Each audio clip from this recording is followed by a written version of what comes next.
Long before Avramenko, in early society, dance was not only entertainment or artistic expression, but a spiritual matter, closely intertwined with the cycle of the year, the seasons, crops, and the cycle of life.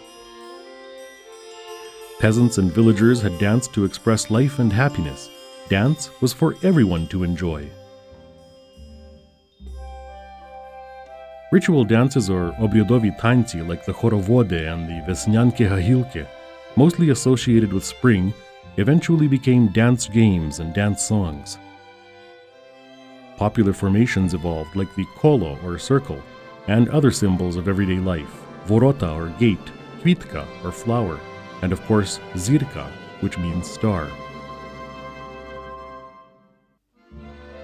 These dances were often associated with summer solstice rituals or Ivana Kupala, with obzhinki meaning harvest, while others occurred during the Christmas caroling season or kolyady, as well as during Malanka.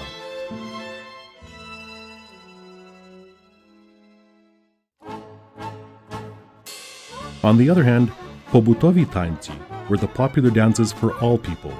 They served as an expressive communal form of recreation. The forms were relatively simple and natural. People thought of this as the most meaningful way to move when they were having fun. With the arrival of the kozakie, dance was infused with a free-spiritedness and a sense of improvisation. In western Ukraine, other dances like hutzulka and kolomyika evolved. Everywhere, dance is an expression of celebration. At social occasions and evening parties called večernici, people danced at any type of gathering or whenever music was playing. Syužetni tańce are character dances that have a plot or storyline or theme, although they do make extensive use of the dance steps from the chorovody and pobutowi dances. Examples include shevchike or bootmaker and other examples of the work process. There were also themes of folk heroism like in hopak and kozachok. By the mid-1800s, the influence of Western Europe brought dances like the polka and the quadrille. Ukrainians adapted these dances for their own purposes. By the end of that century, it would seem that many villages had a repertoire of approximately 18 to 20 dances that were performed at weddings and other occasions. The social tradition of Ukrainian dance in Canada also involved many dances such as the arkan, hutzulka, and toporivtsi.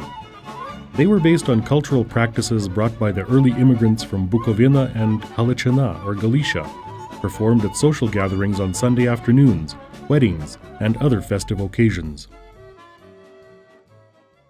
And dancing, well, you danced outside with your parents, with your older brothers and sisters, with your uncles and aunts, and when we first started dancing, my dad played a fiddle and somebody else would come along and probably with a banjo or whatever, an accordion, we would hang a lantern on a clothesline outside, and then when it got after sunset, there was a lot of dew on the grass, and we just danced on that wet grass, so you didn't need wax on the floor. That's how we did our dancing. And kids from the whole community would come along and knew that there's music and there's dancing, and that was our form of entertainment.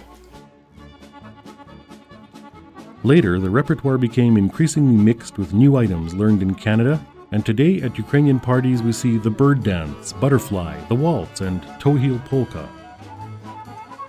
But it is the kolomyika that basically remains as the most important living social Ukrainian dance. Originally, this dance was performed by small groups of men and women. They would join hands behind their backs and spin quickly in a circle. The very new large group kolomyika is where everyone makes a big circle and individuals or groups show off in the center while everyone else claps and watches. This is performed at weddings and other hall parties throughout Canada. In the social tradition, these dances were learned from the young by watching the old. Social dance has always existed and will remain a vibrant part of Ukrainian culture for generations to come.